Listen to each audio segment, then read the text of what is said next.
तो बहुत बहुत स्वागत है दोस्तों। आज हम पढ़ेंगे चक्रवृद्धि ब्याज के तीसरे नंबर वीडियो के बारे में। तो आइए दोस्तों, जैसा क्वेश्चन है किस राशि पर, यानी इसमें डायरेक्ट मूलधन पूछ रहा है जो कि 5% रेट दिया हुआ है, जबकि वार्षिक ब्याज की दर से 2 साल यानी समय दिया हुआ है 2 साल। तो ये आपको कंपाउंड इंटरेस्ट, जो कि इसमें आपको चक्रवृद्धि ब्याज दे दिया है 164 रुपये। तो इस सेम वैसा ही मेथड से आप इसे सोल्व कर लीजिए। तो रेट दिया हुआ कितना 5%, जो कि 5% का मान कितना होता है 1/20। तो नीचे वाला का स्क्वायर कर दीजिए। तो ये आपको उस मेथड से भी बना सकते हैं, आप ऐसे मेथड से भी बना सकते हैं। जैसे आपको 20 से 21 हो गया पहला साल, जबकि 20 से 21 दूसरा साल हो गया। इस तरह दोस्तों दोनों का गुना कर दीजिए, ये आपको हो जाएगा 400 रुपये मूलधन हो जाएगा, जबकि 21 का स्क्वायर कीजिएगा तो ये आपको 441। इस तरह दोस्तों दोनों में से घटा दीजिए। तो कंपाउंड इंटरेस्ट का फॉर्मूला होता है अमाउंट माइनस प्रिंसिपल या प्रिंसिपल माइनस अमाउंट। ठीक है दोस्तों, तो 441 में से 400 घटा दीजिए, आपको कंपाउंड इंटरेस्ट हो गया 41 रुपये।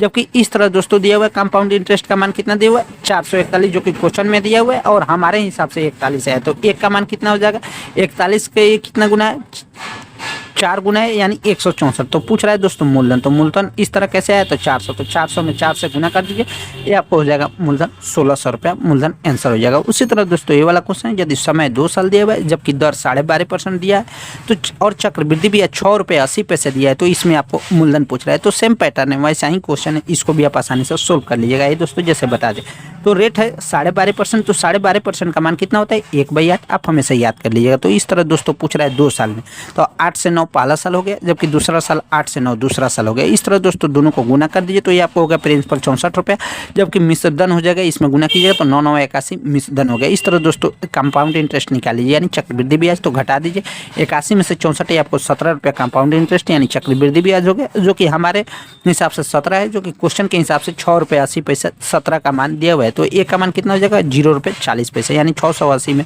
17 से भाग दे दीजिए। तो पूछ रहा है दोस्तों मूलधन। तो मूलधन कितना आया हुआ था 64। तो 64 में 0.4 से गुना कर दीजिए, आपको 25 रुपये 6 पैसा ही आपको चक्रवृद्धि ब्याज यानी मूलधन हो जाएगा। तो कैसा लगा दोस्तों वीडियो। उसी तरह दोस्तों अब आइए नेक्स्ट कॉन्सेप्ट। तो नेक्स्ट कॉन्सेप्ट में जैसे आपको रेट दे रखा हो, यानी 1/a, यानी समय में कुछ भी अगर रेट 1/a दे दिया हो, जबकि समय दिया हो 2 साल। ठीक है दोस्तों, ये जो कि सिर्फ 2 साल पे ही काबिल होगा।